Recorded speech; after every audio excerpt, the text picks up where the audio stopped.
देखिए, मैं यही कहना चाहता हूं कि कुछ लोग भारत के इतिहास, भारत की संस्कृति को समझा नहीं और भारत के संस्कृति के ज्ञाता बन जाते हैं।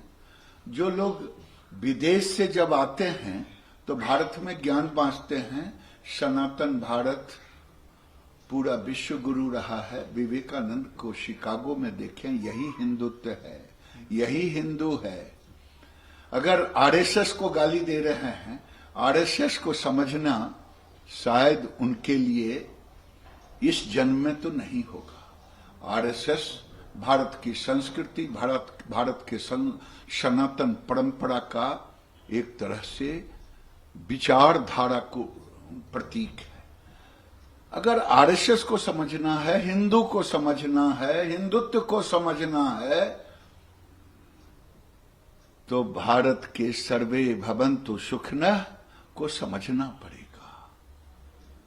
भारत के इस सिद्धांत को समझना पड़ेगा, सनातन के, हिंदुत्व के, वसुधैव कुटुंबकम। ये दुनिया में किसी के पास नहीं है।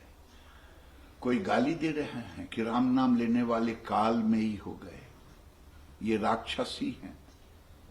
उनको पता नहीं है कि भारत की संस्कृति में नाम, देवी देवताओं के धर्म में यही धर्म है जो बैतरनी पार करने वाले धर्म है। अजामिल की कहानी पूरे हिंदू धर्म में चरितार्थ है। जो पथगामी हो गए, पथ अलग हो गया, पथ भ्रष्ट हो गए, उनके बच्चे जब हुए, विद्वान थे, तो उन्होंने अपने नाम को, बेटे के नाम का नारायण रख दिया। राम राम नारायण करते करते वो भी मोक्ष को प्राप्त हो गए। इसलिए भारत की संस्कृति, भारत के धर्म, भारत का सनातन, भारत का हिंदू, भारत का हिंदुत्व समझना इनके बूते की बाहर की बात है। ये वोट की राजनीति कर सकते हैं, भारत की संस्कृति और सनातन धर्म, हिंदुत्व की राजनीति।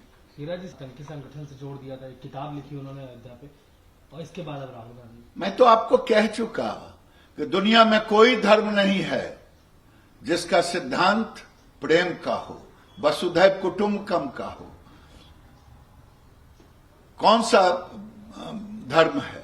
ये भारत का यही धर्म है जो दुनिया को मानता है वसुधैव कुटुंबकम, सर्वे भवन्तु सुखिनः। ये कोई नहीं कहता है कि तुम हमारे धर्म को नहीं मानोगे तो तुम अलग हो गए। हम तो सबको मानते हैं और हमारा नीति भी है सबका साथ, सबका विकास।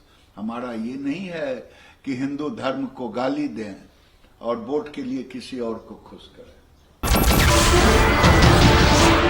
नमस्कार, मैं हूं मानक गुप्ता।